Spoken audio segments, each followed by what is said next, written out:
ध्यान से बेटा, कहीं पे नोट करते रहिएगा ताकि कभी दोबारा आप देखें तो देख सकें। 112 काफी पीछे हो गया। हाँ देखिए बेटा, the pH of 1 molar aqueous solution of weak acid HA is 6। कोई वीक एसिड HA है, इन्होंने बोल दिया है इसका पीएच दिया है 6। ये सवाल पूछ के बेइज्जती तो भयंकर करी है तुमने, लेकिन अब कितना तुम्हें हम बोले, बताइए इसका के क्या होगा। ठीक है, आवाज नहीं करेंगे बिल्कुल। मतलब ये क्वेश्चन सच बताइए कि पूछने लायक था। आपको मैंने बोला था कि हाथ छुपा के क्वेश्चन लगाना, अगर आपने लगा लिए होते तो ये क्वेश्चन पूछो। और अब तक मैं क्लास में कम से कम नहीं तो 25-30 क्वेश्चन बता चुका हूं अभी तक मैं, फिर भी आप ये क्वेश्चन मुझसे पूछ रहे हैं, बहुत दुख की बात है।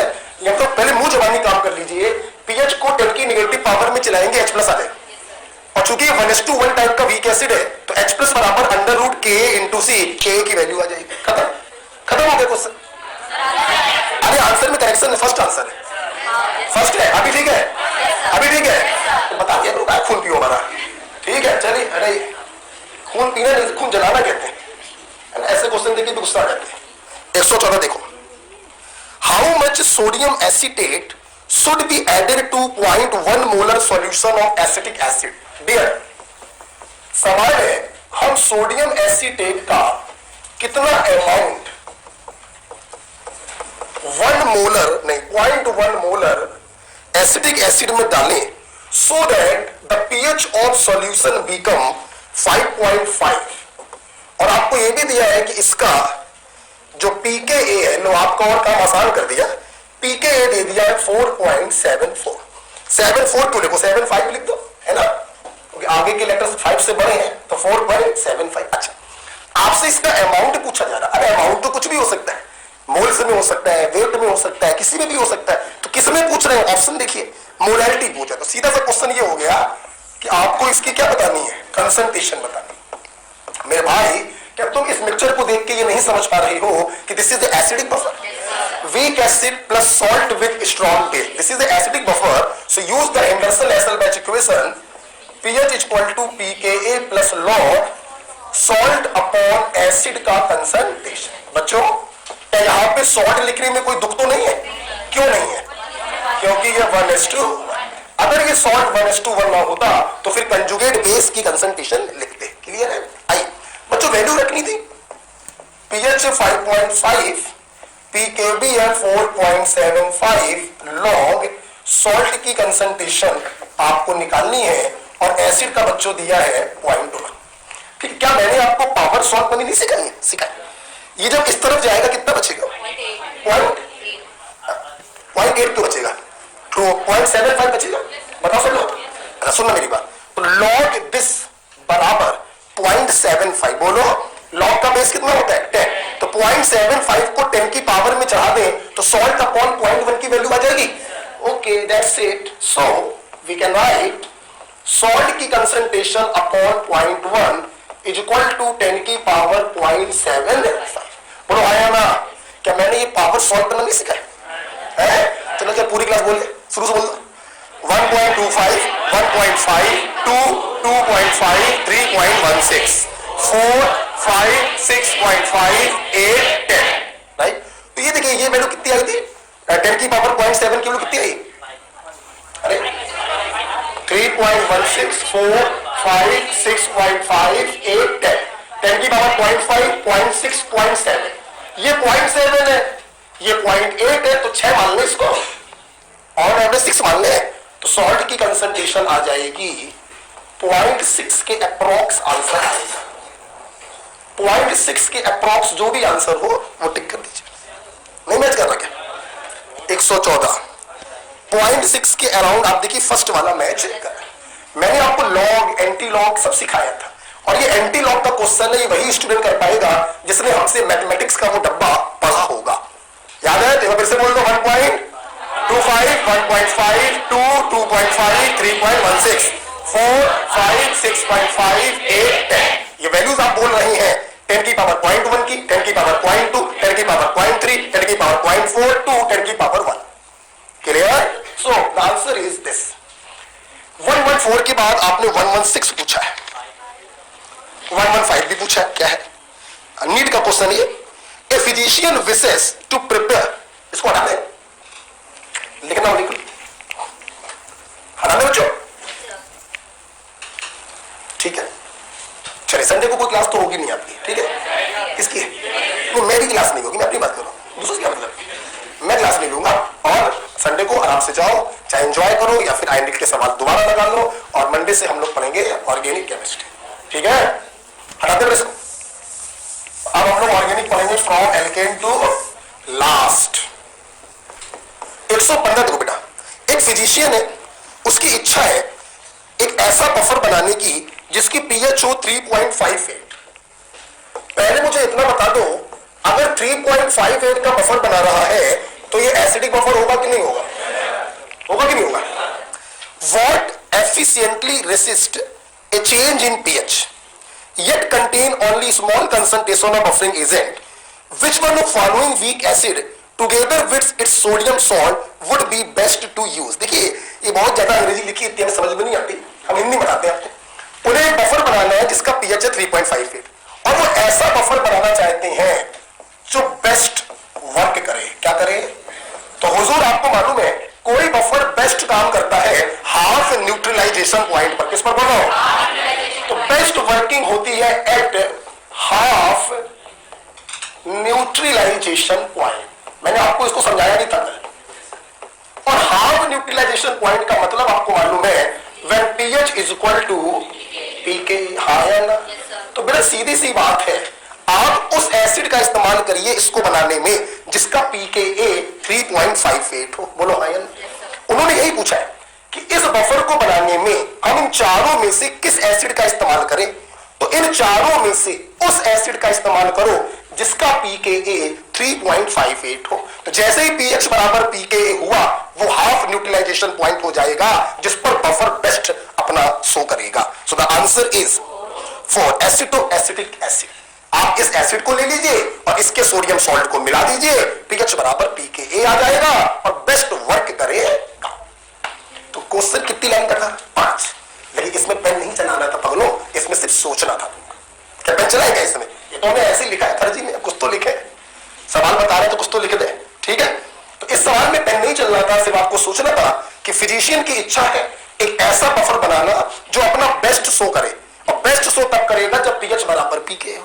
तो आंसर क्या हो गया? 4। 15 के बाद 16। Which one is a buffer solution? तो आप देखिए पहला वाला होगा कि नहीं होगा, दूसरा वाला नहीं होगा, और तीसरा वाला होगा। अब ऑल ऑफ दीज दिया है तो उसका रीजन सिर्फ इतना है कि बोथ 1 एंड 3 नहीं है। वैसे इसका आंसर ऑल ऑफ दीज की जगह लिखिए बोथ 1 एंड 3, है ना। सेकंड वाला बफर नहीं होगा ना बच्चों, क्योंकि अगर आप इसको ले रहे हैं, मेरी बात सुन लो, तो आप इसमें इसका कंजुगेट बेस डालेंगे HPO4 माइनस 2। सही आंसर तो इसका होना चाहिए बोथ 1 एंड 3। अब नहीं है तो ऑल ऑफ दीज लगाओ, मजबूरी है। अदरवाइज आंसर क्या होगा इसका? 1 एंड 3। पहला वाला बफर है नो डाउट, तीसरा वाला बफर है नो डाउट, दूसरा वाले को बफर नहीं माना जाएगा, ठीक है। तो चाहे बच्चों आप ऑल ऑफ दीज को काट के कर सकते हो बोथ 1 एंड 3। लेकिन मैं आपको बताना चाहूंगा आपके एग्जाम में यही क्वेश्चन आया था, उन्होंने ऑल ऑफ दीज को ही लिखा था। तो कॉमन सेंस लगाइए, क्या लगाएंगे आप?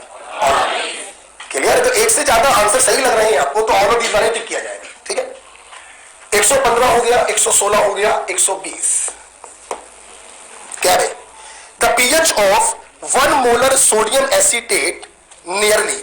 मेरे भाई ये सोडियम एसीटेट की पीएच पूछ रहे हैं, ये सॉल्ट की पीएच पूछ रहे हैं। Question is solve by salt hydrolysis. PK दिया है 4.7 और आपसे पीएच पूछी जा रही है। ये सवाल पूछा है, बताइए हम क्या करें? This is the salt of weak acid and strong base. दिखाई पड़ रहा है? अगर ये वीक एसिड स्ट्रॉन्ग बेस का सॉल्ट है तो जल्दी से बताएंगे पीएच का फार्मूला क्या बनेगा? 1/2 पीके, आगे बोलो, plus pKa plus log C। हमने आपसे वादा किया था ना कि फार्मूले भूल के दिखाओ तो जाने। अब भूल के दिखाएंगे तो बहुत बड़ी बात है, भूलने का प्रयास करिए, भूलोगे नहीं। इस प्रकार से हमने आपको समझाया ही था इसको। तो pH निकालेंगे बच्चों 1/2, pKa 4.7 है, सॉरी पहले pKw रखना है 14, pKa 4.7 है, log C, C की वैल्यू 1, log 1 बच्चों हो जाएगा 0, 18.7 7, 18.7 डिवाइड बाई 2 9.35। कोई दिक्कत? बोलो, कोई प्रॉब्लम किसी को? Very simple question based on salt hydrolysis. ठीक, मैं हमेशा अपने बच्चों से एक ही बात बोलता हूं कि आपका जो नीट है it is just like to कि आपको एक नदी में तैरने का टेस्ट देना है, तो हमेशा समुद्र में तैरने की प्रैक्टिस करिए। जब आप समुद्र में तैरना सीख जाएंगे, आपकी ताकत समुद्र को पार करने की कैपेसिटी हो जाएगी, तो नदी को तो आप सेकंडों में पार कर जाएंगे। यही मेरा पढ़ाने का तरीका। हम जानबूझ के कठिन ही पढ़ाते हैं, सरल तरीके से समझाते हैं, लेकिन पढ़ाते कठिन है। जब आप वो सोचने लगेंगे तो ये सब आपको दिखेगा नीट के पेपर में क्या करते हो। ठीक है ना? चल 120 पे। लेकिन मैं फिर यही कहूंगा कि हर रोज तुम ये सोचो कि पर डे तुमको हलवा पूड़ी मिलेगी, गाजर का हलवा मिलेगा, तो ये नहीं होता है। कभी कभी टाइट रोटी भी आ जाएगी, कभी कभी सब्जी भी मिलेगी। कहने का मतलब है हमेशा तुम्हें हलवा जैसी चीजें पढ़े को मिलने की जरूरी नहीं। कठिन कॉन्सेप्ट भी बीच में आते हैं, तो उनको समझने का प्रयास करना चाहिए, उनको छोड़ने का कोई फायदा नहीं होता है। ये बोर्ड नहीं है, ये कंपटीशन है ना। 120 के बाद 132 हम लोग देख लेते हैं क्या है, कौन सा क्वेश्चन? हाँ, असर्शन रीजन का क्वेश्चन है। The pH of a buffer solution containing equal mole of acetic acid and sodium acetate is 4.8 if the pK is 4.8। बिल्कुल सही। जब दोनों के मोल्स बराबर होंगे तो यह हाफ न्यूक्लियाइजेशन पॉइंट हो जाएगा, पीएच बराबर पीकेए हो जाएगा। सही लिखा है। The ionic product of water at 25 degree Celsius is 10 की पावर -14। ये भी सही लिखा हुआ है, लेकिन ये उसका करेक्ट एक्सप्लेनेशन नहीं है। So second is the right answer. आया ना? देखिए बेटा, वैसे सबको मालूम होगा, फिर भी बोल दे रहे हैं। असर्शन रीजन में जो पहला ऑप्शन होता है उसका मतलब ये होता है कि असर्शन सही है, रीजन सही है, और ये इसको एक्सप्लेन भी सही कर रहा है। ये पहला ऑप्शन होता है। दूसरा ऑप्शन होता है असर्शन सही है, रीजन सही है, लेकिन ये इसको एक्सप्लेन नहीं कर रहा है। तीसरा ऑप्शन होता है असर्शन सही है, रीजन गलत, और चौथा होता है असर्शन भी गलत, रीजन भी गलत। तो देखिए, आपका असर्शन सही है, रीजन सही है, लेकिन ये रीजन उस असर्शन को एक्सप्लेन नहीं कर रहा है। तो द आंसर इज सेकंड। क्या टिक करेंगे? अगर जब एसिड और सॉल्ट की कंसंट्रेशन बराबर कर दोगे तो पीएच बराबर पीके आएगा कि नहीं आएगा? तो पहला सही हुआ कि नहीं हुआ? और ionic product of water 25 degree Celsius पे 10 की पावर -14 होता है ना? रीजन भी सही लिखा हुआ है। ठीक है। 133। देखिए बेटा, अभी इसमें एक रिएक्शन इन्वॉल्व हो रही है, इसको छोड़ दीजिए। ठीक है, अभी इसको गोला लगा के रखिए। इसमें रिएक्शन इन्वॉल्व हो रही है, वो आपको बतानी पड़ेगी। 146 देखिए। 50 ml water is added to 50 ml 10 की power -3 molar barium hydroxide solution. क्या है यार भाई? डाइल्यूशन क्वेश्चन है, डाइल्यूशन क्वेश्चन है। देखिए सब लोग, कोई बात नहीं, लेकिन तुम हमसे कुछ भी पूछो, हमें कोई दिक्कत नहीं, लेकिन जब फ्री टाइम मिले तो एक बार बैठना, 1 घंटे का अलार्म लगा के साला पूरी सीट दोबारा लगा डालना, है ना? तो बेरियम हाइड्रोक्साइड बच्चों आपको 50 ml दिया था और इसका कंसंट्रेशन दिया 10 की पावर -3 मोलर। आपने इसमें ऊपर से 50 ml पानी डाल दिया है। बताइए इसकी पीएच क्या होगी? मेरे भाई कुछ नहीं करना, चलो मुंह जबानी करते हैं। देखिए, वेरी सिंपल। आपने जब 50 ml पानी डाला तो वॉल्यूम हो गया 100, पहले की तुलना में जस्ट डबल। वॉल्यूम अगर जस्ट डबल हो गया तो इसकी कंसंट्रेशन जस्ट हाफ हो जाएगी। 5 × 10 की पावर -4, दैट इज 1/2, हाफ। जब कंसंट्रेशन हाफ हो गई तो OH आयन की कंसंट्रेशन आ जाएगी, क्योंकि मोलैरिटी दिया गया है, वैलेंस फैक्टर से मल्टीप्लाई करेंगे, 2 से 2 कट जाएगा, 10 की पावर -3। POH हो जाएगा 3, पीएच हो जाएगा 11। मैच करो, 11 ना 11। तो मुझे वाली क्वेश्चन था, फिर भी आपने पूछा। अब देखिए लिख के करते हैं। देखिए, तुम इसको देखते समझ गए ये डाइल्यूशन क्वेश्चन है, और अगर डाइल्यूशन क्वेश्चन है तो M2 बराबर M1V1/V2। बोलो हाँ या ना? जस्ट लिसन टू मी, देखते हैं कौन कितना पढ़ रहा है। Upon V2। फाइनल पीएच इससे भी आएगी, मैंने निकाल के दिखाई अभी 11, और फाइनल पीएच इससे भी आएगी। हमने तुम्हें लगाने को क्या बोला था? नॉर्मेलिटी वाला। क्यों? समझ में आ गया? आपने देखा कि जब मैंने मुंह जबानी अभी क्वेश्चन किया तो मैंने इसकी मोलैरिटी निकालने के बाद 2 से मल्टीप्लाई किया। आपने फील किया? मेरे बोला 2 से 2 कर जाएगा। बोलो बोलो बोलो। लेकिन जब नॉर्मेलिटी को लेकर क्वेश्चन करते हैं तो जो नॉर्मेलिटी बेस की होती है वही सीधे OH आयन की कंसंट्रेशन हो जाती है। फीलिंग आई कि नहीं आई? इसलिए मैं हमेशा बच्चों से कहता हूं आप क्वेश्चन इससे भी कर सकते हो, आप क्वेश्चन इससे भी कर सकते हो, बट प्रायोरिटी दिया करो तुम लोग इसको, और जिसको समझ में आ जाए वो चाहे इससे करे चाहे उससे करे, कोई फर्क नहीं पड़ता। ठीक है, आइए एक बार मैं और फीलिंग दिलाने के लिए आपको एक बार दोनों से करके दिखाता हूं। फील करिएगा, लिखिएगा मत, फील करिए बस।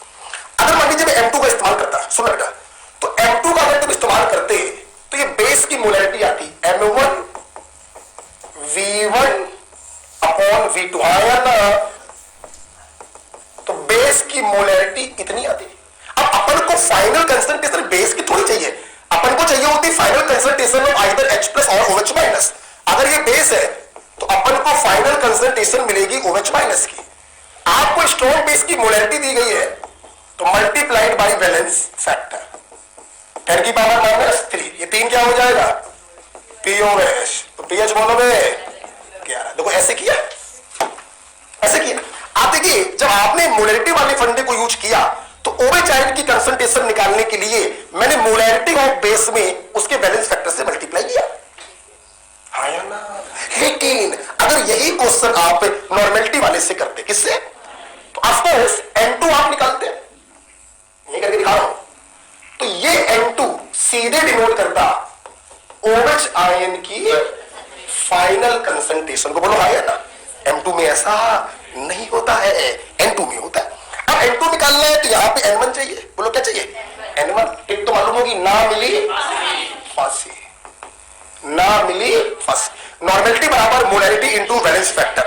मोलैरिटी दिया है 10 की पावर -3, तो इसकी इनिशियल नॉर्मेलिटी हो जाएगी 2 × 10 की पावर -3। तो N1 की जगह 2 × 10 की -3, इनिशियल वॉल्यूम 500, फाइनल वॉल्यूम 100। आप देखिए सीधे कितना आया, आप देखिए। तो M2 का जब इस्तेमाल करते हैं तो ये बेस की फाइनल कंसंट्रेशन है जिसमें वैलेंस फैक्टर से मल्टीप्लाई करेंगे तब OH आयन आएगा। लेकिन जब N2 से आप करते हैं तो N2 ही डिनोट करता है OH आयन की फाइनल कंसंट्रेशन को। बस POH हो गया 3, pH हो गया 11, दैट्स इट। pH हो गया 3, pH हो गया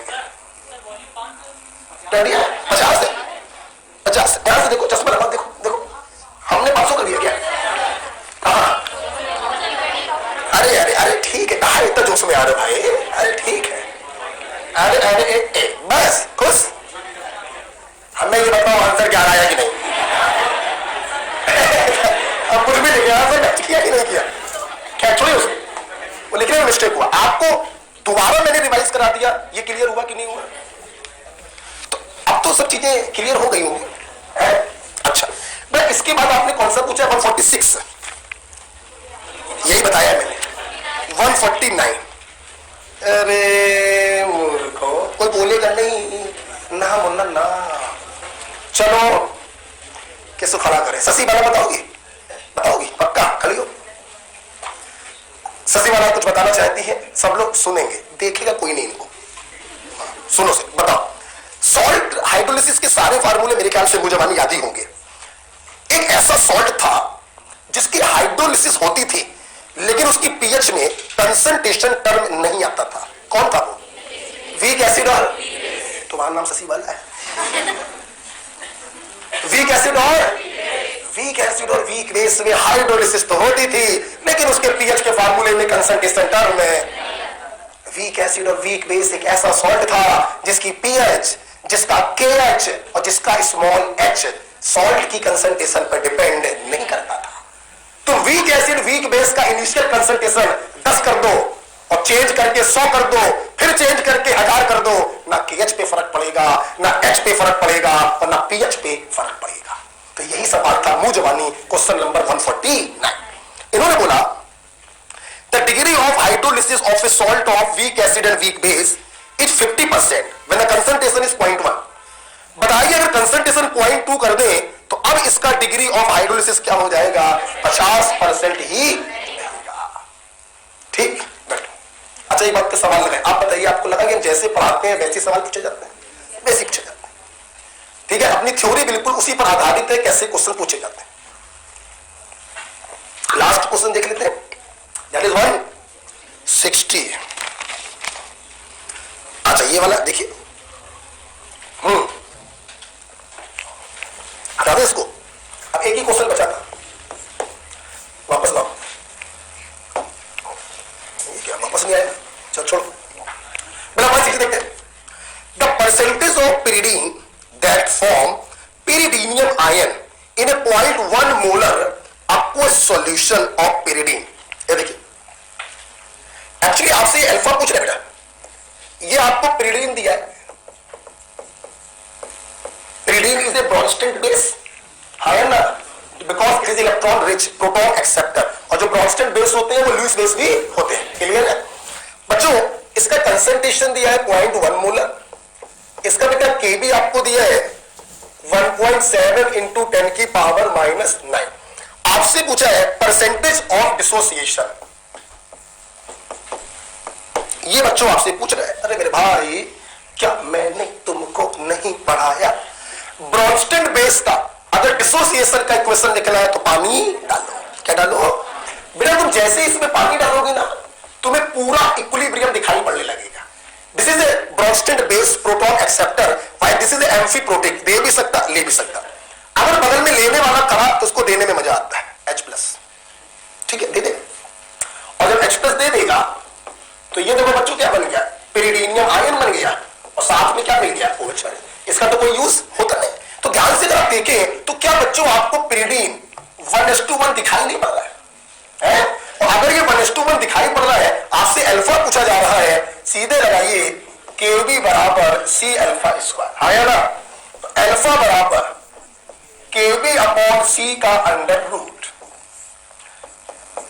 Kb आपको ये दिया है और C आपको दिया है 0.1। बोलो आया ना? देखते कौन बताएगा। ठीक है, चलो कौन बताएगा? तुम कर लो। जैसे हम देखिए अंडर रूट तो कोई भी निकाल ही लेगा। मेरा क्वेश्चन तुमसे ये है, तुम्हें दशमलव को हटाकर इस दशमलव को हटाना पसंद करोगी या यहां पे +1 करना है? समझ गया ना? समझ गया ना? तो अपन जब इसको हटाएं तो यहां पे हो जाएगा -8, और -8 बाहर आ जाएगा इन द फॉर्म ऑफ 10 की पावर -4। बोलो आया ना?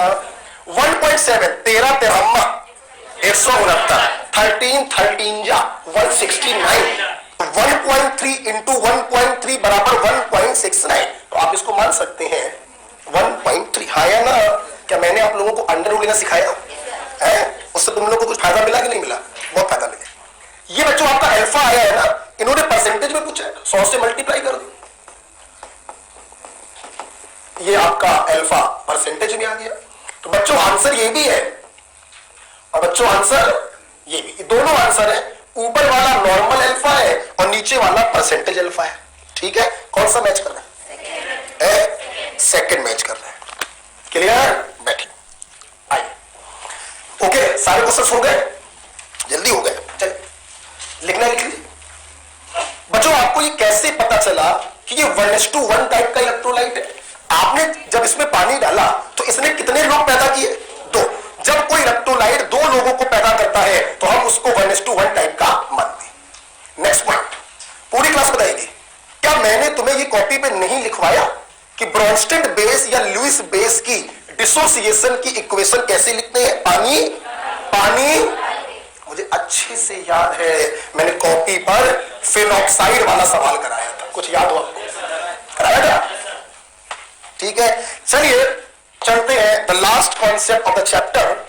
लेकिन आपके नीट का एक चहेता पार्ट है सॉल्युबिलिटी प्रोडक्ट।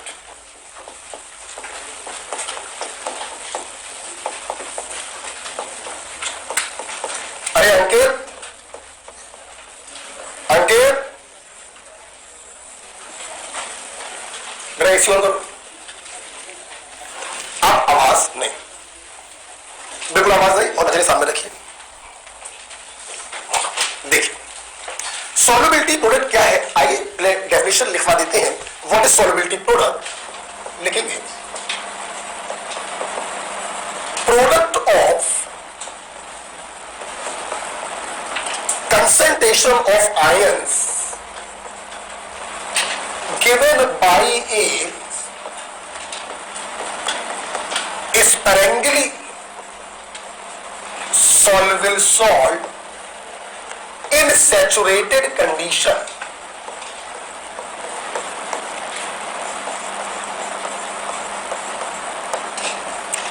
Constant temperature.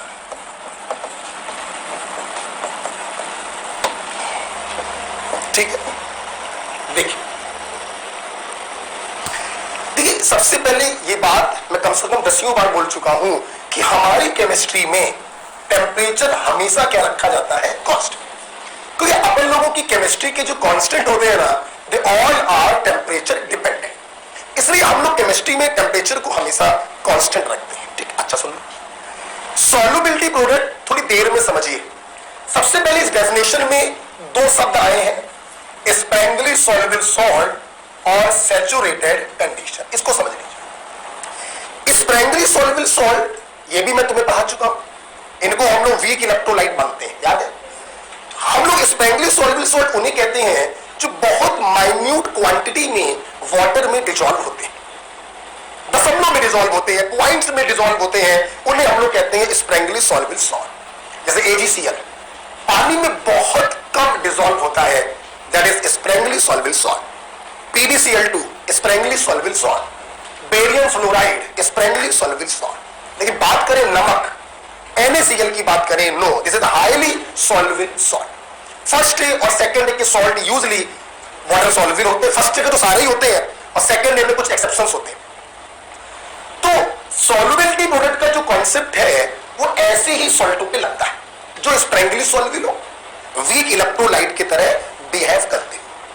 आप कोई भी क्वेश्चन लगाइए, कभी आपको ये सवाल नहीं मिलेगा कि NaCl का सॉल्युबिलिटी प्रोडक्ट बताओ, कभी नहीं मिलेगा, because NaCl is highly water soluble. ठीक है, तो पहला पॉइंट हो गया, this concept is applicable for sparingly soluble salt which are considered as weak electrolyte, जो पानी में बहुत ही माइन्यूट क्वांटिटी में डिसॉल्व होते हैं।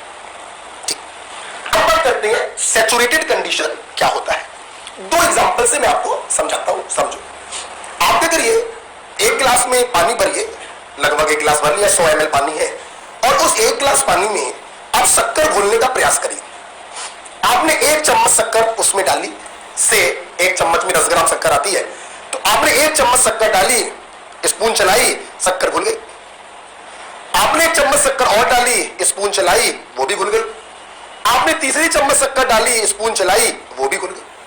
अब जब आपने चौथी चम्मच शक्कर डाली तो आप उसको चलाते रहिए, घंटों चलाते रहिए। एक सिचुएशन ऐसी आती है कि शक्कर घुलना बंद हो जाता है। अगर आप जबरदस्ती सोच रहे हो कस के हिलाने से ये चौथी चम्मच घुल जाएगी, थोड़ी देर के लिए रख दीजिए। तो चौथी चम्मच तुमने जबरदस्ती घोली है तो पहली वाली 1 चम्मच धीरे से जाकर कली में प्रेसिपिटेट हो जाएगी। क्या हो जाएगी? मतलब इस वाटर की मैक्सिमम कैपेसिटी जो डिसॉल्व करने की है वो 3 स्पून के बराबर है, 30 ग्राम शक्कर के बराबर है। यस, जब किसी सॉल्वेंट में किसी सॉल्यूट का मैक्सिमम अमाउंट हम डिसॉल्व कर देते हैं तो हम कहते हैं कि वो सॉल्यूशन सैचुरेट हो चुका है। क्या हो चुका है? सैचुरेट, उसका पेट भर चुका है। अगर तुम पेट भरने के बाद भी एक्स्ट्रा अमाउंट शक्कर का डिसॉल्व करोगे तो जितना तुम डिसॉल्व करोगे उतना प्रेसिपिटेट हो जाएगा। Yes, at saturated condition rate of dissolution become equal to rate of precipitation. Okay, इसको समझने का एक तरीका ऐसे भी कर सकते हैं हम लोग। जैसे एक आदमी है, वो मान लो मैक्सिमम 4 रोटी खाता है एक बार में। 2 रोटी खाई, तुरंत रोटी पेट में गई, घुल गई, डिसॉल्व हो गई। आदमी अभी खुश नहीं हुआ, प्रसन्न नहीं हुआ है, उसकी भूख अभी समाप्त नहीं हुई है। तीसरी रोटी खाई, रोटी घुल गई, कोई प्रॉब्लम नहीं। चौथी रोटी खाई, रोटी पेट में जाके दरार आ गई। बहुत क्यों?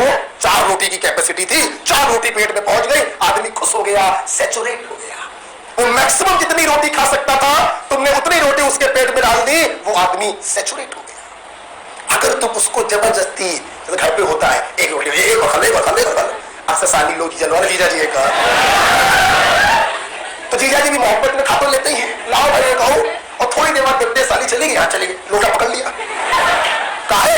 अरे 5वीं रोटी खिलाओगे, कैपेसिटी तो 4 की थी, जब 5वीं खिलाओगे तो पहली वाली को निकालने भी तो जाना पड़ेगा। बोलो हाँ या ना? यस। तो सैचुरेटेड कंडीशन का सीधा मतलब होता है जब किसी सॉल्वेंट में मैक्सिमम अमाउंट सॉल्यूट का हमने घोल दिया है तो वो सॉल्यूशन सैचुरेट हो चुका है। अब वो इससे ज्यादा सॉल्यूट को डिसॉल्व नहीं कर सकता है, वो सैचुरेट हो चुका है। अगर इससे ज्यादा डिजोल्व करने का प्रयास करेंगे तो जितना डिजोल्व करेंगे उतना प्रेसिपिटेट हो जाएगा। This is the condition of saturation, right? और फील करते हैं इसको। ये एग्जाम्पल ध्यान रखिएगा, रोटी वाला, ये पूरा का पूरा कॉन्सेप्ट इसी से चलेगा। हम इसी में आपको पढ़ाएंगे सिलेक्टिव प्रेसिपिटेशन, सब इसी से चलेगा, पूरा का पूरा चैप्टर इसी से चलेगा, ठीक है? अब सुनना, तुम लोगों ने कभी दीपावली में देखा होगा, दीपावली में मम्मी लोग क्या करती हैं, रसगुल्ले घर पे बनाती हैं, देखे हो कि खाए हो? से देखे हो? रसगुल्ला बनाने से पहले वो चाशनी बनाती है, देखा आपने? तो आप देखिए चाशनी कैसे बनती है कि भगोने में पानी लिया और शक्कर घोलते जा रहे हो तो क्या चाशनी बन जाएगी? तो इस समय टेम्परेचर 25 डिग्री सेल्सियस है और इस पर्टिकुलर टेम्परेचर पर हर सॉल्वेंट की एक कैपेसिटी है मैक्सिमम शक्कर को घोलने की। उससे ज्यादा घोलोगे शक्कर घुलेगी नहीं, थोड़ी देर बाद प्रेसिपिटेट हो जाएगी। तो हम लोग क्या करते हैं, उस भगोने को उठाकर गैस के ऊपर रख देते हैं। जब गैस के ऊपर रख देते हैं और गर्म करते हैं, या से गर्म करने पर उसकी भूख बढ़ जाती है। अब नॉर्मल पानी जहां एक गिलास शक्कर को घोल पा रहा था, अगर गैस के ऊपर रखोगे तो एक गिलास क्या 3 गिलास शक्कर उसमें डिसॉल्व हो जाएगी। तो हम ये कह सकते हैं कि टेम्परेचर बढ़ाने पर सॉल्युबिलिटी जो होती है वो बढ़ जाती है। बात क्लियर है? तो कुल मिलाकर हमारा क्वेश्चन ये उठ रहा था कि सैचुरेटेड कंडीशन क्या है। तो सैचुरेटेड कंडीशन का मतलब है जब किसी सॉल्वेंट में जितना मैक्सिमम अमाउंट घोला जा सकता है हमने घोल लिया, वो सॉल्यूशन अब सैचुरेट हो गया है, rate of dissolution become equal to rate of precipitation. उस कंडीशन को कहते हैं कंडीशन ऑफ सैचुरेशन। क्लियर? ये देखिए ना, इसको मैं ऐसे लिखूंगा, हमारे पास ये कोई सॉल्ट था, स्प्रेंगली सॉल्युबल सॉल्ट, हमने इसको पानी में घोला, पानी में घोला, this is called dissolution. Forward process is dissolution. देखो जब कोई सॉल्ट पानी में घुलता है, केमिकल बॉन्डिंग को याद करिए, पानी में घुलने का मतलब होता है वो अपने आयनों में डिसोसिएट हो जाता है, दैट इज कैटायन। एन बोलो, एनायन। कैटायन भी पानी से घिर जाएगा और एनायन भी पानी से घिर जाएगा। बोलो आयन ना। ये डिसोल्यूशन तब तक होता रहेगा जब तक कि इस सॉल्वेंट का पेट भर ना जाए। जैसे ही पेट भर जाएगा उसके बाद अगर घोलोगे तो rate of dissolution become equal to rate of precipitation. बात क्लियर हो गई? तो सैचुरेटेड कंडीशन का मतलब ही है कि सॉल्यूशन का पेट भर चुका है, rate of dissolution rate of precipitation के बराबर है। अगर उससे ज्यादा अमाउंट घोलोगे तो वो घुलेगा नहीं, बल्कि सॉल्यूट तली में जाकर प्रेसिपिटेट हो जाएगा। क्लियर? अच्छा सुनो, जब ये पॉइंट हो गया तो यहां पर एक बात और बताना चाहेंगे, एक बात और सुनिएगा। अगर आप ध्यान से देखें तो सॉल्ट जो है वो सॉलिड है और घुलने के बाद जो इसके आयंस प्राप्त हो रहे हैं वो एक्वस है। क्या है? तो ये होमोजेनस इक्विलिब्रियम हुआ या हेटेरोजेनस है? हेटेरोजेनस। क्या हुआ? Yes, this is A heterogeneous equilibrium. This is A heterogeneous equilibrium. Homogeneous तब कहते हैं जब रिएक्टेंट और प्रोडक्ट की स्टेट सेम हो। अगर स्टेट डिफरेंट है that is called heterogeneous equilibrium. Right? Next point. Okay, next point सुनना बेटा। एक बात बताओ, जब पेट भर गया, जब सैचुरेशन की कंडीशन स्टेबलाइज हो गई, तो अगर उसके ऊपर तुम डालोगे तो जितना डालोगे उतना क्या हो जाएगा? प्रेसिपिटेट। मतलब at saturated condition rate of dissolution become equal to rate of precipitation. दोनों की क्या हो जाएगी? बराबर। सुनते रहे। मेरी कैपेसिटी 4 रोटी खाने की थी, जब तुमने मेरे अंदर 4 रोटी डाला तो मेरा पेट सैचुरेट हो गया, हम संतुष्ट हो गए। अगर तुमने 1 रोटी एक्स्ट्रा डालने का प्रयास किया तो एक अंदर गई तो एक बाहर गई, पेट में अभी भी कितनी बची? 4। एक और डाल दो तो फिर एक अंदर गई, फिर एक बाहर गई, पेट में कितनी बची? कहने का मतलब जब आदमी सैचुरेट हो चुका होता है तो उसके पेट में रोटियों की संख्या क्या हो गई? कांस्टेंट। यहां पर घुलने का मतलब ही होता है अपने आयनों में टूटना। जब सैचुरेटेड कंडीशन आ चुकी है, इसका घुलना और उसका प्रेसिपिटेट होना बराबर हो चुका है, तो आयनों की कंसंट्रेशन क्या हो जाएंगी? कांस्टेंट। तुम जितना एक्स्ट्रा अमाउंट घोलोगे उतना एक्स्ट्रा अमाउंट धीरे से प्रेसिपिटेट हो जाएगा। तो इनकी कंसंट्रेशन पे कोई फर्क है नहीं। हम ये लिखवाना चाहेंगे कि in saturated condition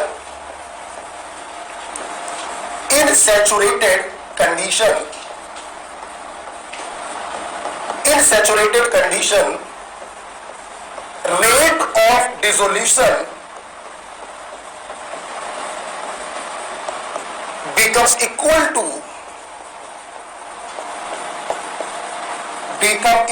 to rate of precipitation.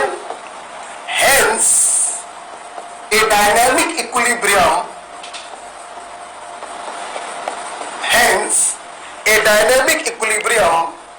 is stabilized.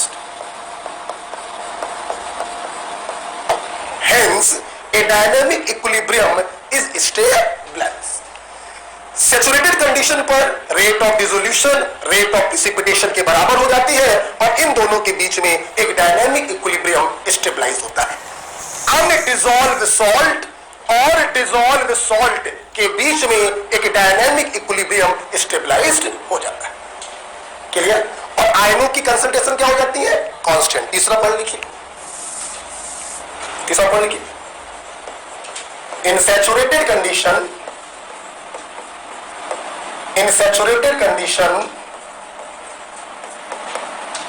concentration of ions become constant.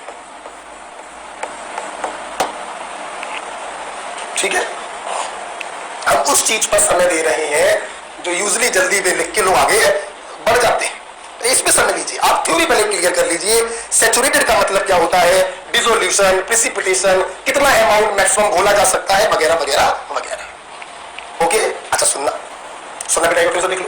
तो मैंने एक स्प्रैंगली सॉल्युबल सॉल्ट को लिया, पानी में डाला, उसका जितना मैक्सिमम अमाउंट घुल सकता था घुल गया, एक्स्ट्रा अमाउंट तली में जाकर बैठ गया। तो इस अनडिसॉल्व्ड सॉल्ट और पानी में उपस्थित डिसॉल्व्ड सॉल्ट के बीच में एक इक्विलिब्रियम स्टेबलाइज हो गया। इसी को कहते हैं डायनामिक इक्विलिब्रियम। सॉल्यूशन आपका सैचुरेट हो चुका है, आयनों की कंसंट्रेशन कांस्टेंट हो चुकी है। अब सुनना, what is solubility product. Saturated condition में पानी में जो डिसॉल्व सॉल्ट है, डिसॉल्व सॉल्ट का मतलब ही होता है आयंस। तो कोई चीज डिसॉल्व कैसे होती है? आयनों में टूटकर। तो सैचुरेटेड कंडीशन पर पानी में जो डिसॉल्व सॉल्ट है, दैट इज आयन, उनकी कंसंट्रेशन का प्रोडक्ट कहलाता है उस सॉल्ट का सॉल्युबिलिटी प्रोडक्ट। ओके, तो हमें जब किसी सॉल्ट का सॉल्युबिलिटी प्रोडक्ट निकालना होता है तो ये कैसे निकालेंगे? इसकी कोई जरूरत नहीं है। कैसे निकालेंगे तो बेटा? तो KSP बराबर कैटायन की कंसंट्रेशन मल्टीप्लाइड बाई एनायन की concentration. This product is called solubility product. लिखना मत से देखो बच्चों को बताओ, ये प्रोडक्ट आप सैचुरेटेड कंडीशन पे निकाल रहे हैं जब सॉल्यूशन का पेट भर चुका है, ना डिसॉल्व होगा ना एक्स्ट्रा प्रिसिपिटेट होगा। सैचुरेटेड कंडीशन पर आप ये प्रोडक्ट निकाल रहे हैं और सैचुरेटेड कंडीशन पर एक इक्विलिब्रियम स्टेबलाइज हो चुका है, मतलब ये कंसंट्रेशन इक्विलिब्रियम वाली है। अगर मैं इसके नीचे इक्विलिब्रियम लिख दूं तो कोई दिक्कत किसी को? सैचुरेटेड कंडीशन का मतलब क्या था? अनडिसॉल्व्ड सॉल्ट और डिसॉल्व्ड सॉल्ट के बीच में एक इक्विलिब्रियम स्टेबलाइज हो गया था। बोलो है ना? तो ये जो कंसंट्रेशन है ये इक्विलिब्रियम वाली कांस्टेंट कंसंट्रेशन है जो अब समय के साथ चेंज नहीं। कितना क्लियर हो गया? नेक्स्ट पॉइंट सुनते रहना, लिखना नहीं। अभी बच्चों मैंने आपको एक अननोन रिएक्शन लिखकर दी थी ऐसे करके, अननोन कैटायन प्लस एनायन। सोच रहे अगर बेटा तुम यहां पर कोई पर्टिकुलर सॉल्ट लो, मान लो PbCl2 लिया समझने के लिए, तो जब ये अपने आयनों में टूटेगा Pb+2 Cl-, तो ऐसा भी पॉसिबल है कि उन आयनों के आगे उनका बैलेंसिंग कॉफिशिएंट भी आ जाए। तो ध्यान रखना, अगर बैलेंसिंग कॉफिशिएंट आता है तो हम उसको उसकी पावर में चढ़ा देते हैं। बोलो किसमें बच्चों? पावर। तो मैं क्लास में किताबी भाषा ना लिखवाकर अपनी देहाती भाषा लिखवाता हूं। KSP बराबर कैटायन की कंसंट्रेशन पावर उसका नंबर इनटू एनायन की कंसंट्रेशन पावर उसका नंबर। आप सोचोगे कि गुरुजी आप ऐसे क्यों पढ़ाते हैं, उसका रीजन सुनिए। तुम्हारे नीट में सबसे ज्यादा क्वेश्चन यही पूछे जाते हैं। एक सॉल्ट दिया जाता है और उसके केएसपी का एक्सप्रेशन आपसे पूछते हैं और एग्जाम में छेड़खानी क्या करते हैं, कभी इस नंबर को अंदर लिख देते हैं, कभी इस नंबर को नीचे लिख देते हैं, कभी इस नंबर को आगे मल्टीप्लाई कर देते हैं और कभी इस नंबर को पावर में चढ़ा देते हैं। तो कौन सा सही होगा, जिसमें ये नंबर पावर में चढ़ा। तो हमने अपने पढ़ाने का पैटर्न ही वही कर लिया जिसमें स्टूडेंट से गलती होती है। हम पढ़ाते ही ऐसे हैं कि एसपी बराबर कैटायन का सिंबल पावर उसकी कंसंट्रेशन इनटू एनायन का सिंबल पावर उसकी नंबर।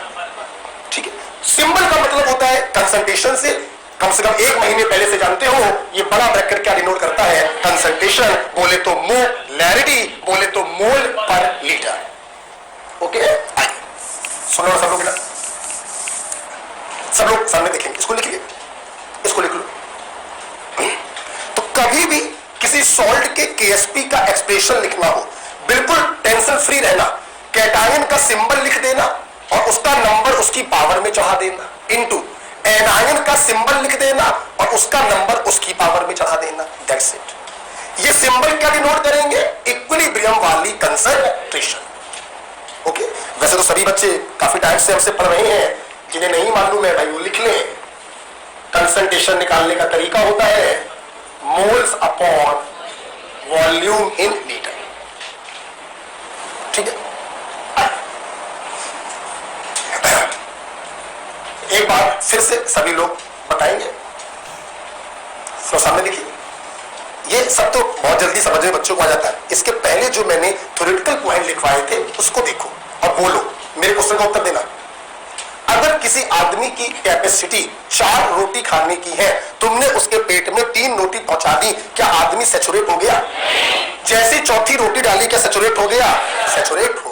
अगर चौथी से ज्यादा 5वीं रोटी डालोगे तो पहली वाली रोटी बाहर जाएगी। मतलब सैचुरेटेड कंडीशन पर rate of dissolution become equal to rate of precipitation. अब पेट में रोटी कितनी बचेगी? 4 ही। Concentration of ion become, concentration of ion become, और एक डायनामिक इक्विलिब्रियम स्टेबलाइज होता है between undissolved salt and dissolved salt. बच्चों, डिसॉल्व्ड सॉल्ट का मतलब ही होता है आयन। डिसॉल्व्ड सॉल्ट का मतलब केमिकल बॉन्डिंग में आपने पढ़ा था, कोई आयनिक कंपाउंड कैसे डिसॉल्व होता है, पहले वो अपने आयनों में टूटता है, फिर उन आयनों का हाइड्रेशन होता है। This process is called dissolution. तो डिसॉल्व्ड सॉल्ट का बच्चों मतलब ही होता है आयंस में टूटना। क्लियर हो गया पॉइंट? केएसपी का एक्सप्रेशन कैसे लिखेंगे? कैटायन का सिंबल पावर चढ़ा देना उसका नंबर इनटू एनायन का सिंबल पावर चढ़ा देना उसका नंबर। ये सिंबल डिनोट क्या करेंगे? कंसंट्रेशन। कंसंट्रेशन निकालते कैसे हैं? Mole upon volume in litre. ठीक है, देखिए जैसे जैसे आपने देखना AgCl लिया, किताबों में कैसे लिखा होता है, इसको तोड़ेंगे, तोड़ के कैटायन एनायन लिखेंगे, फिर केएसपी का एक्सप्रेशन लिखेंगे। क्या जरूरत है? कोई जरूरत नहीं है। आप देखिए, आपको इसके केएसपी का एक्सप्रेशन लिखना था, वेरी सिंपल। देखना जल्दी बताओ, कैटायन क्या है? G+, एनायन क्या है? 20 से काट दो। कैटायन का नंबर 1, एनायन का नंबर 1, तो केएसपी बराबर कैटायन का सिंबल पावर उसका नंबर इनटू एनायन का सिंबल पावर उसका। और ये सिंबल डिनोट किसको कर रहे हैं? कंसंट्रेशन। कौन सी कंसंट्रेशन? इक्विलिब्रियम वाली। कौन सी? कौन सी? इक्विलिब्रियम बोल दो या सैचुरेटेड कंडीशन बोल दो, सिनोनिम्स हैं ये दोनों। जब इक्विलिब्रियम तभी आएगा जब सॉल्यूशन सैचुरेट होगा। ठीक है, अच्छा अभी मजा नहीं आया, अभी देखते चलो सब लोग। मैंने मान लो बच्चों आपको एग्जांपल दिया, ये प्लीज सामने देखिए, समय देंगे तब लिखिएगा। ये मैंने पूछा इस सॉल्ट के केएसपी का एक्सप्रेशन लिखो। सुनना, क्लोराइड आयन Cl- होता है, ये 2 यहां गया, L+2 हो गया, तो कैटायन है Pb+2, उसका नंबर कितना? 1। एनायन है Cl- और उसका नंबर कितना? 2। तो केएसपी का एक्सप्रेशन बताओ। कैटायन का सिंबल पावर उसका नंबर इनटू एनायन का सिंबल पावर उसका नंबर। क्या हमने तोड़ा ताड़ी करी? क्यों समय बर्बाद करना फर्जी में? ऐसी टेक्निक बताई है, समय भी बचता है और कॉन्फिडेंस भी रहता है कि मैंने जो किया है वो सही किया है। क्लियर हो गया? पक्की बात है बच्चों, फिर से बोल दो एक बार, ये सिंबल डिनोट क्या कर रहे हैं? कंसर्न। कौन सी कंसंट्रेशन? इक्विलिब्रियम वाली या सैचुरेटेड कंडीशन वाली या जिसमें उसका पेट भर गया वो वाली। ठीक है? अच्छा अच्छा अच्छा, ये तो तुम लिख चुके हो ना यहां तक। अच्छा तो अभी बाद में लिखा तुम लोग, कभी सरकार ने थोड़ा सा टाइम ज्यादा, थोड़ा ज्यादा कर देते। चलो जैसा वो देखेंगे, मैंने एग्जांपल दिया, मान लो ये Ag2CrO4 सिल्वर क्रोमेट, और मैंने आपसे KSP का एक्सप्रेशन पूछा, क्या मेरे स्टूडेंट तोड़ाताड़ी करेंगे? नहीं, सिंपल कैटायन एनायन को बीच से, पूरी क्लास जानती है सिल्वर आयन होता है Ag+ और क्रोमेट आयन होता है CrO4-2। सिल्वर का नंबर बच्चों, क्रोमेट का नंबर 4 है, 4 लिखा है, बंदी मत करो, 4 लिखा है, 4 नहीं है, ये पूरा एक होता है क्रोमेट आयन CrO4-2। ठीक है? तो कैटायन का सिंबल बच्चों बोलो Ag+, पावर उसका नंबर 2, एनायन का सिंबल CrO4-2, पावर उसका नंबर। ठीक है? अच्छा, अगर आपको समझ में थोड़ा सा आया है तो जल्दी से बताइएगा, बिना पेन चलाए मुंह जबानी बोलो। KSP का एक्सप्रेशन Ca+2 की पावर 3 इंटू PO4-3 की पावर 2। कैटायन का सिंबल लिखो ब्रैकेट के अंदर, नंबर चढ़ा दो पावर। एनायन का सिंबल लिखो ब्रैकेट के अंदर, नंबर चढ़ा दो power. It's very simple. Cation anion को 20 से काटा, कैटायन है Ca+2, नंबर है 3, एनायन है PO4-3, नंबर है 2। तो KSP बराबर कैटायन का सिंबल पावर उसका नंबर इंटू एनायन का सिंबल पावर उसका। ठीक है? अब लिखिए, अभी तो शुरू किया है ना, अभी तो बहुत सारे एग्जाम्पल लिखिए, 1 2 3 4 एग्जाम्पल लिखिए। कोई जरूरत नहीं है सॉल्ट को तोड़ने की, नो नीड। मैं पूरा सॉल्युबिलिटी प्रोडक्ट खत्म कर दूंगा और कहीं पर भी सॉल्ट को ब्रेक नहीं करूंगा।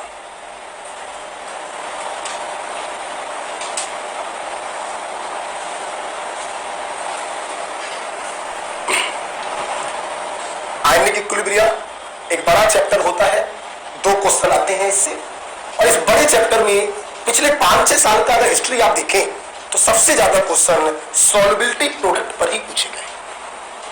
ठीक है? सो आराम से देखिए, खूब पढ़ाएंगे इसको, बहुत सवाल कराएंगे। ठीक है?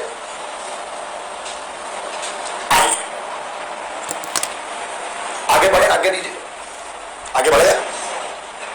ठीक, तो क्या आपको सॉल्यूशन लिखना आ गया? सॉल्ट के अंदर जो कैटायन है उसका सिंबल लिख दो ब्रैकेट में, नंबर चढ़ा दो पावर में, इनटू जो एनायन है सिंबल लिख दो ब्रैकेट में, नंबर चढ़ा दो पावर। सिंबल डिनोट करते हैं कंसंट्रेशन, दैट इज मोल पर लीटर। कौन सी कंसंट्रेशन? इक्विलिब्रियम का।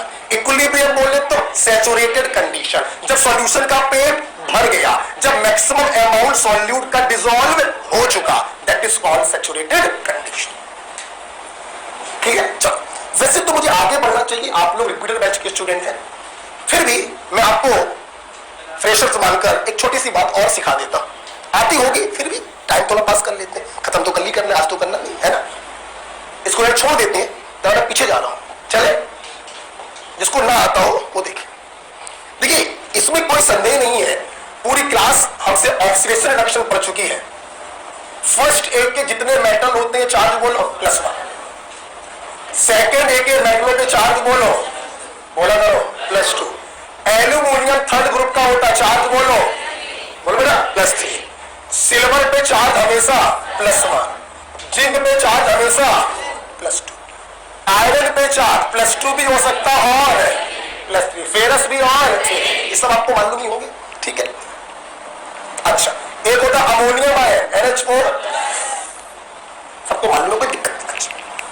हम लोग बात करें अगर एनायंस की, ये भी आपको मालूम है, रिवाइज कर लीजिए बस यार। कार्बोनेट आयन बोलो CO3-2, सल्फेट बोलो, फॉस्फेट बोलो PO4-3, बाइकार्बोनेट बोलो SCO3-, क्रोमेट आयन बोलो CO4-2, नाइट्रेट आयन बोलो NO3-, नाइट्राइड आयन बोलो NO2-। नहीं मालूम थे क्या आपको? मालूम। पर क्लोरेट आयन ClO4-। सबको मालूम थी? अच्छा, हमें ये भी मालूम है, ये तो ऑक्सो आयंस हो गए। अगर आयन वाले पड़े तो हैलाइड आयन बोलो X-, fluoride, chloride, bromide ion F-, Cl-, Br-, ion है। ऑक्साइड और सल्फाइड ये होते हैं, बोलो आयन ना। नाइट्राइड N-3, तो फॉस्फाइड हो गया P-3 आयन। फिफ्थ ग्रुप के हैं, वैलेंस शेल में 5 इलेक्ट्रॉन है, 3 की कमी है, 3 इलेक्ट्रॉन को लेंगे -3 आएगा। ये सिक्स्थ ग्रुप के हैं, वैलेंस शेल में 6 इलेक्ट्रॉन है, 2 की कमी है, 2 इलेक्ट्रॉन लेंगे -2 आएगा। ये सेवंथ ग्रुप का है, वैलेंस शेल में 7 इलेक्ट्रॉन है, 1 की कमी है, 1 इलेक्ट्रॉन लेगा -1 आएगा। बोलो हाँ या ना? ठीक है, ये सब आपको मालूम था। बहुत अच्छा, बहुत अच्छी बात। आप सुनो और सुनते हैं। आपने हमसे ये भी पढ़ा होगा, नहीं पढ़ा सुन लो। मान लो तुम्हारे पास कोई कैटायन है A+M और कोई एनायन है B-, कुछ भी ले लो। फर्स्ट ग्रुप का कैटायन ले लिया, इसमें से सल्फेट ले लिया। ठीक, कैटायन और एनायन से हम लोग फार्मूला कैसे बनाते हैं? Criss cross, that is A। Just minute, उल्टा कर दे रहा हूं यहां पे, ठीक है? मेरी स्टाइल है, बताएंगे, ठीक है?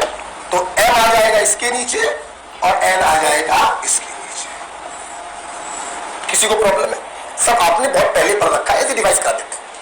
आपको ये भी बच्चों मालूम है, अगर ये चार्ज बराबर होते हैं तो इनको हम कैंसिल कर देते हैं, जो बचता है उसको क्रिस क्रॉस कर देते हैं। ठीक ठीक, अच्छा। अब इसी को अगर रिवर्स गियर माने, रिवर्स गियर का मतलब कोई सॉल्ट तुमको दिया जाए और तुम्हें पता करना हो इसके अंदर कौन कौन से आयन है, तो ये नंबर बनता है इसका चार्ज और ये नंबर बनता है इसका चार्ज। ये भी सबको मालूम है, हमको नई चीज तो बता नहीं है। आयन से दिए हैं, चार्जों को क्रिस क्रॉस किया, सॉल्ट बन गया। सॉल्ट दिया है, नंबरों को क्रिस क्रॉस किया, आयन से बन गया। किसी को कोई प्रॉब्लम है क्या? आप सुनना मेरी बात सुनना। जैसे एग्जांपल देख लेते हैं, फिर आगे बढ़ते हैं। एग्जांपल देख लेते हैं। मैंने बोला बच्चों कैल्शियम फॉस्फाइड, और इस कैल्शियम Cl+2, बोलो आया ना? और इस फॉस्फाइड P-3, फार्मूला बोलो Ca3P। कोई प्रॉब्लम किसी को ही नहीं रही? अच्छा, मैंने बोला मैग्नीशियम कार्बोनेट, तुम लोग भी सोच रहे हो सर क्या पढ़ाने लगे, कोई बात नहीं, पढ़ लो, क्या जा रहा है। मैग्नीशियम बाइकार्बोनेट बोलो Mg+2, कार्बोनेट CO3-।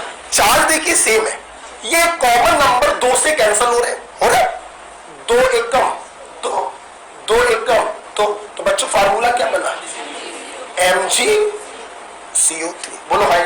ये भी सबको मालूम है, इसमें भी कोई दिक्कत नहीं। अच्छा, अब जरा देखिएगा, एक बात सुनिए। आपको ये फार्मूला दिया गया, ठीक? अगर इस फार्मूले में हम इन नंबर को क्रिस क्रॉस कर दे वापस से, तो हमें आयनों का चार्ज मिल जाएगा। Ca के ऊपर +2 होगा, हाँ यार, Ca पे +2 होता है। और फास्फोरस के ऊपर -3 होगा, हाँ यार, फास्फोरस के ऊपर -3 होता है, और इसे कहते हैं फॉस्फाइड आयन। ठीक है, ठीक है, बहुत अच्छी बात है। जरा इधर आइए, मैग्नीशियम का नंबर 1 है और कार्बोनेट का नंबर भी क्या? 1। क्या 1 को क्रिस क्रॉस करके आपको जेन्युइन चार्ज मिलेगा? नहीं मिलेगा। सुनो बेटा, अगर क्रिस क्रॉस करके हमें जेन्युइन चार्ज ना मिले तो एक बात हमेशा ध्यान रखना, salt are always electrically neutral. अगर क्रिस क्रॉस करने पर आपको जेन्युइन चार्ज नहीं मिल रहे हैं तो इसका पहला कॉन्सेप्ट आपके दिमाग में ये आना चाहिए कि चार्ज से चार्ज को तुमने कैंसिल किया होगा, तभी तुम्हें यहां पर वो नंबर्स नहीं मिल रहे हैं जो उनके चार्ज है, क्योंकि चार्ज से चार्ज क्या हो गया? कैंसिल। एक बात हमेशा ध्यान रखना, अगर क्रिस क्रॉस करने पर से सही चार्ज तुम्हें नहीं मिल रहे हैं तो हमेशा लगाना कॉन्सेप्ट टोटल पॉजिटिव चार्ज बराबर टोटल नेगेटिव चार्ज। जैसे मैग्नीशियम पर होता है +2 तो ये अंडरस्टूड है, कार्बोनेट पर होगा -2। अगर क्रिस क्रॉस करने से आपको सही चार्ज मिल रहे हैं तो कोई प्रॉब्लम नहीं, लेकिन क्रिस क्रॉस करने से अगर सही चार्ज ना मिले तो दो बातें दिमाग में आनी चाहिए। पहली बात, जब फार्मूला बनाया होगा तो चार्ज से चार्ज कैंसिल हुआ होगा। और दूसरी बात, ऐसे केसों में आप लगाएंगे टोटल पॉजिटिव चार्ज बराबर टोटल नेगेटिव चार्ज। अगर मैग्नीशियम पे +2 है तो ये अंडरस्टूड है, कार्बोनेट पे -2 होगा। जैसे जैसे देखिएगा, मैंने आपसे बोला ये मैंने ये दिया, क्यों बता रहे समझ जाओगे अपने आप। दिस इज फेरस ऑक्सलेट, इसका नंबर 1 है और ऑक्सलेट का नंबर भी 1। तुम बताओ क्या ऑक्सलेट पर 1 नेगेटिव होता है? इसका मतलब क्रिस क्रॉस करने पर सही चार्ज नहीं मिल रहा तो पोरवाल सर ने कहा था total positive must be equal to total negative. हमें मालूम है oxalate ion is C2O4 -2, then must be it is Fe+2। Okay, बात छोटी जरूर बताई है लेकिन ये बातें बड़ी अच्छी होती हैं, ध्यान रखिए जरा इन बातों को। ओके, ऑक्सलेट C2O4 -2, क्लियर हो गया पॉइंट? आपको आता था, अच्छी बात है। जिन बच्चों को मान लो थोड़ी दिक्कत होती थी तो उन्होंने भी देख लिया। हमने यहां पे सबसे ज्यादा जो फोकस करने का प्रयास किया है वो फार्मूले से आयन कैसे बनाए इस पर किया। क्यों? क्योंकि सॉल्युबिलिटी प्रोडक्ट का एक्सप्रेशन लिखने के लिए तुम्हें आयनों के सिंबल लिखने पड़ते हैं। आयन, ठीक है, हो जाए। बताओ आयन कौन कौन से बोलो? Cl+2 P-3। जेन्युइन चार्ज मिल गया, कोई दिक्कत नहीं। यहां आयन का जेन्युइन चार्ज नहीं मिलेगा, तुमने कॉन्सेप्ट लगा दिया टोटल पॉजिटिव चार्ज बराबर टोटल नेगेटिव। ठीक है, चलिए हम वापस से अपने कॉन्सेप्ट पे जा रहे हैं। किसी को कुछ लिखना तो नहीं है? हाँ, किसी को कुछ लिखना तो नहीं है? वापस चले गए? नहीं लिखना कुछ किसी को? ठीक है, हटा दें इसको। चलिए, तो वापस से अपने पॉइंट पर जा रहे हैं। हम लोग यहां पर थे, सॉल्ट दिए गए थे, KSP का एक्सप्रेशन हमसे लिखना था। चलिए आगे ले चलते हैं, अपनी कार्रवाई को आगे बढ़ाते हैं।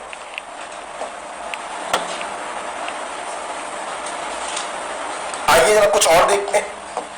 जैसे मैंने आपको दिया, अगेन वही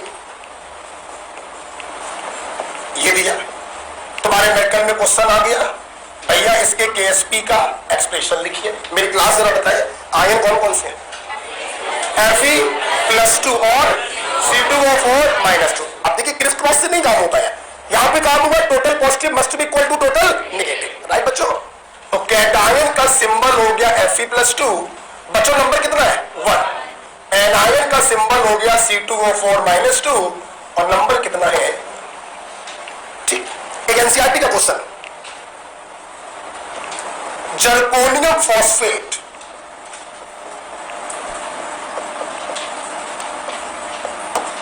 एनसीईआरटी में क्वेश्चन दिया गया, जर्कोनियम फॉस्फेट के KSP का एक्सप्रेशन लिखिए। अब एक्सप्रेशन तो तब लिख पाओगे जब फार्मूला लिखोगे। मैंने जो पढ़ाया इसीलिए पढ़ाया।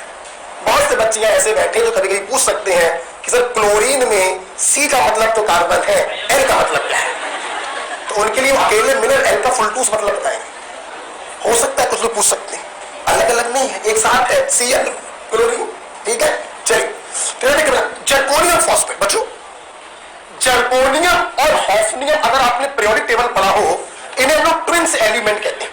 क्या कहते हैं? Twins element. इनकी एटॉमिक रेडियस ऑलमोस्ट क्या होती है? हॉफनियम बच्चों चार्ज होता है +4, तो जर्कोनियम पे भी चार्ज होता है +4। ठीक है, चलो तो जर्कोनियम आयन हो गया Zr+4। फॉस्फेट आयन तो मैंने अभी भी बताया PO4 -3। मेरी क्लास बोलेगी पहले, फार्मूला बोलो। Zr3 PO4 का होल 4। सहमत है? क्या मैं डायरेक्ट लिख दूं?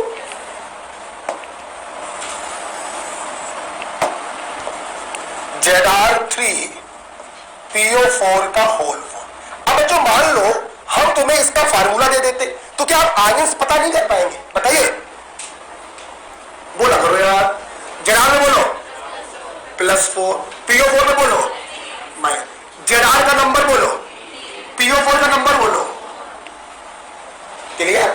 एक बात बताओ, क्रिस क्रॉस करने से अगर सही चार्ज मिल रहे हैं तो टोटल पॉजिटिव बराबर टोटल नेगेटिव लगाने की जरूरत है।